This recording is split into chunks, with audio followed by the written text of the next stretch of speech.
malayo-layo pa man din yung mga binabiyahe ko, kaya pag nagka-iberya to, problema talaga sa daan. Kasi pag nasira yung manual tensioner natin, masisira yung timing ng ating motor. Kaya magpapalit na lang tayo ng manual tensioner para iwas aberya. At ito pitch bike yung napili natin. Ang pangit na ng tunog yun, gaspang eh. Okay pa siya pag cold start, pero pag mainit na yung makina at saka pag pinatakbo ko, malala siya eh. Ito kasi hindi ganong napapansin kasi hindi ko pa pinatakbo to, bali pinainit ko lang, kaya ganito yung tunog niya, tahimik pa. Pero pag mainit yan, grabe na.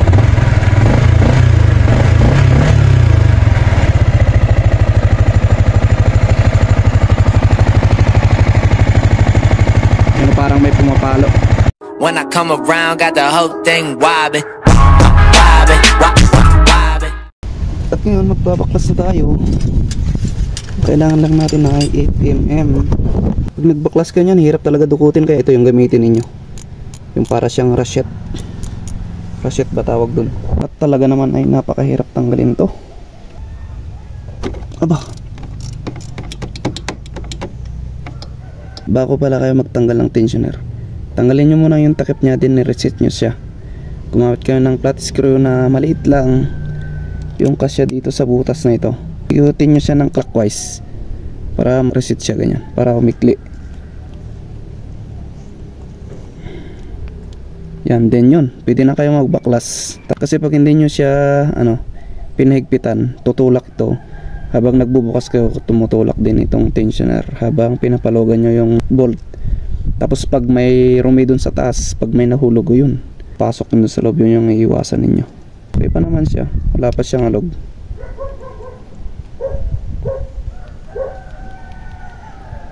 May alog na siya, hindi ko alam kung normal lang to.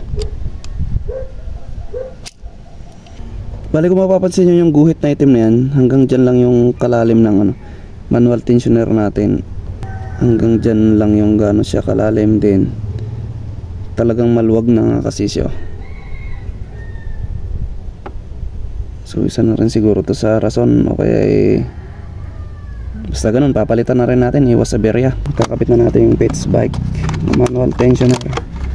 Ito nga pala yung stock na yung kasama nitong o-ring, hindi pwede to kasi masyadong maliit, kaya bumili ako ng o-ring para dito talaga, sinukat ko siya. Itong o-ring ng pitch bike masyadong maliit to. Okay naman siya siguro kasi kaso lang pag hinigpitan mo to, magbabago ng position yan, kaya may chance na may tatagas na lang dyan. Iba pa rin talaga yung mismong kasukat niya, kagaya na ito.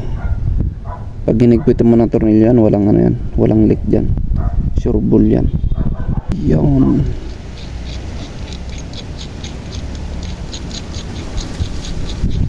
Tapos ito yung nagtutulak dun sa timing chain guide.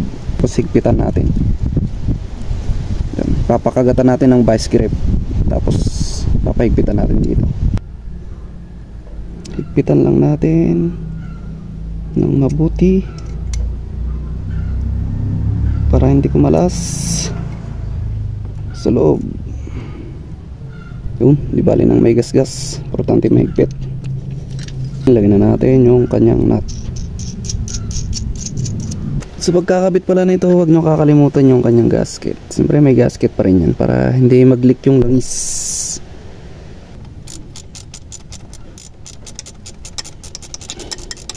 Hirap ipasok kailangan tuwirin tong sabitan ng coolant hose na yan para hindi sagaban.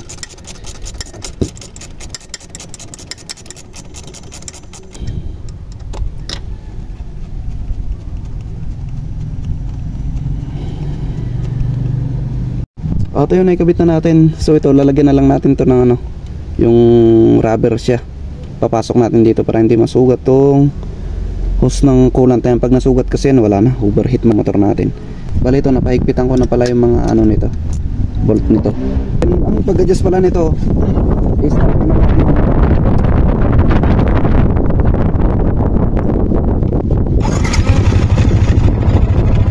mapapansin nyo yung ingay nya, maluwag pa yan.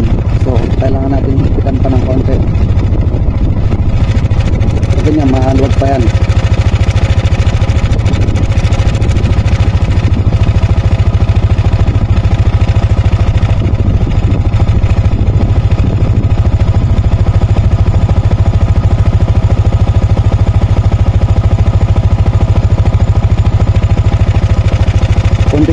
adjust lang.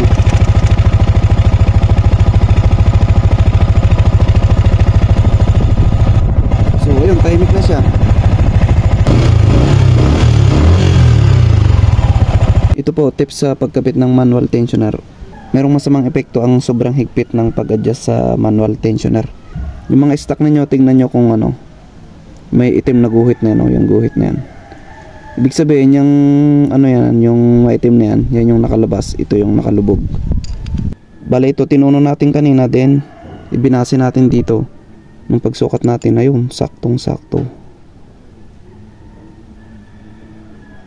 Yun, plug and play na lang ito. Pag nasobrahan nyo kasi yung higpit ng manual tensioner ninyo, kasi baka masira yung timing chain guide at babara yung napudpud na plastic niya dun sa oil passage. Tapat nyo lang na ganyan hanggang sa itim. So ganyan yung nakatusok dun sa ilalim. Yun, plug and play na lang ito. Tips lang po sa pagkakabit niya ito.